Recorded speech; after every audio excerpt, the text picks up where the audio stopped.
র্যাপিডোতে একটা পার্সেল করেছিল বক্স, কোন ট্র্যাক করতে পারছিস না, কোনো কাস্টমারকে সাপোর্টও পাচ্ছিস না। তা আইডি আছে তোর? আইডিয়া আছে, আর কাস্টমার কেয়ারে কল করো, আইডি দিয়ে কমপ্লেন করো। হচ্ছে না এটা কথা। দামি জিনিস নাকি? একটা বক্স, একটা ব্লুটুথ স্পিকার বাড়ি দিয়ে আনিছিলাম, ও সারা দেয়নি, তার আগে কমপ্লিট কি করে করলো সেটাই ভাবতে পারছি না। ও র্যাপিডো হয়ে যাবে, ওটিপি লাগে তো? না র্যাপিডো উবেরে লাগে ওটা। ড্রপে ড্রপে ওটিপি লাগে না? ড্রপে ওটিপি আপনি দিলে হবে, না দিলে হবে না, ওই সিস্টেম থাকে। পিক আপ করেছে, ওটিপি নিয়েছে। পিক আপে ওটিপি থাকে, আর ড্রপে ওটিপি সম্ভবত দেয় না। যদি আপনি দেন তো ওটিপি দেবে, মানে অপশন থাকে ওখানে যে আমি মালটা কানেক্টের পরে একটা ওটিপি থাকবে। তাহলে এই পাশে ও ট্র্যাকই করতে পারছে না। ওর নাম নম্বর আছে তো। এই দেখো এই জানি। কোম্পানি সাপোর্টটা, কোম্পানি সাপোর্ট কোম্পানি কাস্টমার কেয়ারে কল করো, ডাইরেক্ট কল করো, হেল্প সেন্টার ওখান থেকে না, কল করো মেসেজে না। কোনো অপশন নেই এখানে, হেল্প আছে তো? আমার কাছে দিন, কল করো, ওকে দাও। এই জিমেল করে দাও এখানে একটা, ওরা কানেক্ট করে কন্ট্যাক্ট করে নেবে। চলো দাদা এসো। এখন বাজে ভাই ঘড়ি কাটা 12:34, আর আজকে যে ঘটনাটা ঘটেছে সেই ঘটনাটা বিষয় নিয়ে একটু কথা বলি। আপনাদের কাছে আমি এটা শেয়ার করতে চাইছি। এই সমস্যাটা ভাই আমি অনেকই দেখি যে পার্সেল বুক করে পার্সেল কাস্টমারের কাছ পর্যন্ত পৌঁছে না। এখন আপনারা লাইভ দেখতে পেলেন যে একটা পার্সেল বুক করেছে, পার্সেলটা তার কাছে না দিয়ে রাইটটা ইন করেছে।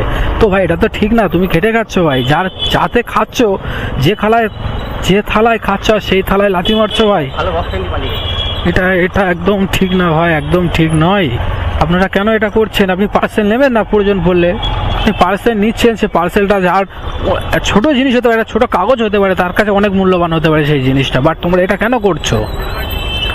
এটা একদম ঠিক না। যদি বা সেই রাইটারের কাছে যদি আমার ভিডিওটা গিয়ে পৌঁছে থাকে, যদিও পৌঁছে থাকে, সো প্লিজ কথা তাকে রিকোয়েস্ট করছি এই নেক্সট টাইম করবে না। হ্যাঁ বলুন, এবারে কি বলছেন? নতুন বক্স নিয়ে এলো তো। নতুন বক্স? হ্যাঁ। আচ্ছা, এটা আমি পোস্ট করলে অসুবিধা নেই তো? না না, কোনো অসুবিধা নেই।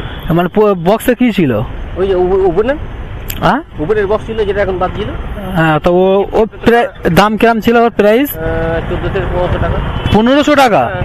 সো ভাই এই হচ্ছে, দেখো কাস্টমার আমার পিছনে বসে আছে, এই তার মালটা আছে 1500 টাকা দামের মাল। যে কোনো জিনিস হতে পারে, সেটা পার্সেলের মধ্যে কি আছে আমি সেটা জানতে চাইছি না, তার পার্সোনাল জিনিস হতে পারে, বাট 1500 টাকার মাল ভাই তুমি যে নিয়ে গেলে, এই 1500 টাকা তোমার কোন দিক দিয়ে বেরিয়ে যাবে তুমি কল্পনা করতে পারবে না। বাট এটা কেন করছো তোমরা? আমার এই মাথায় এটা আসে না। 1500 টাকার পার্সেল তুমি নিয়ে যাচ্ছ, বাট কাস্টমারকে পৌঁছে দিচ্ছ না, রাইট এন্ড করে দিচ্ছ। হয়তো তোমার ওটা দেখলাম 52 টাকা, 52 টাকার রাইট ছিল, বাট 52 টাকা হয়তো আপনি পেলেন না। আপনি হয়তো 52 টাকা কাস্টমার আপনাকে দিতে, হয়তো এক্সট্রাও কিছু করতো হয়তো বললে আপনি, তো যাক 52 টাকার রাইট, সেটা বড় কথা না। কথাটা হচ্ছে ভাই 1500 টাকার মাল ছিল ওতে, আপনি কেন এইটা করছেন? কেন আপনারা এটা করেন না ভেবে ভাই না? অনেক এই অবজেকশনটা অনেক আসছে যে পার্সেল বুক করছে, পার্সেল গিয়ে তাদের কাছে পৌঁছচ্ছে না, কিন্তু কেন ভাই এটা হবে কেন? তুমি ভাই যার পিছনে করে খাচ্ছ, তাতেই তুমি তো যে থালায় খাচ্ছ সেই থালায় ভাই ফুটো করছো। এটা কি ধরেন? আমিও তো ভাই র্যাপিডো এই ব্যাগ ট্যাক্সি চালাই, আমি পার্সেল ধরিনি। আমার ব্লগে তোমরা দেখবে আমি টোটালে কোনো পার্সেল অ্যাকসেপ্টই করি না, কারণ ভাই আমি পার্সেল নেবো না। উপরে যাওয়া, নিচে যাওয়া, পার্সেল তোলা, এতে ঝামেলা থাকে।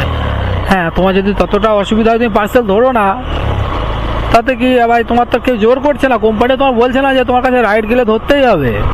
আমাদের তো সে অপশান নেই। সুইগি জোম্যাটো যেরকম অপশান আছে ভাই, রাইড আসলে ধরতে হবে, কিন্তু আমাদের তো সে অপশান নেই। আমরা ক্যান্সেল করে দিলে কোনো অসুবিধা নেই। তো তুমি রাইড যখন কমপ্লিট করবে না, মানে এমনি করে পার্সেল কেউ বুক করবে না। হ্যাঁ সেটাই বলছি। সো র্যাপিডো কোম্পানিও একটা সতর্ক হওয়া উচিত। উনি দাদা মেল করছে, মেলে কোনো রিপ্লাই দিচ্ছে না, রাইডারের কোনো ডিটেলস দিচ্ছে না, আর রাইড এন্ড করার পরে রাইডারের কোনো নম্বরও পাচ্ছে না কাস্টমার। তো এটা ঠিক না ভাই।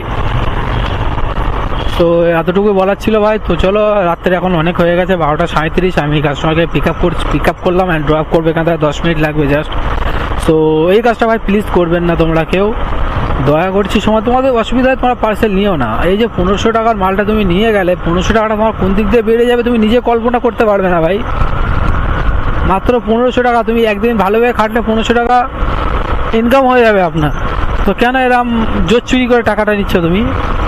কোনো লাভ আছে এই 1500 টাকা জোর চুরি করে নেওয়া? তোমার ভাই খেটে খেতে বেরিয়েছো, রাস্তায় ঘুরছো, যদি কোনো একটা আপাত বিপদ এসে যদি তোমার 1500 জায়গায় 15,000 বেরিয়ে যায়, আর এটা হবেই ভাই, হবেই। তুমি একজনের মার মেরে খাচ্ছ, তোমারও কেউ না কেউ মেরে খাবে, তোমার আপাত বিপদ আসবে ভাই, এটা মাথায় রেখো সব সময়। তো চলো ভাই, আজকের ভিডিও আর কিছু বলবো না, এখানেই শেষ করছি।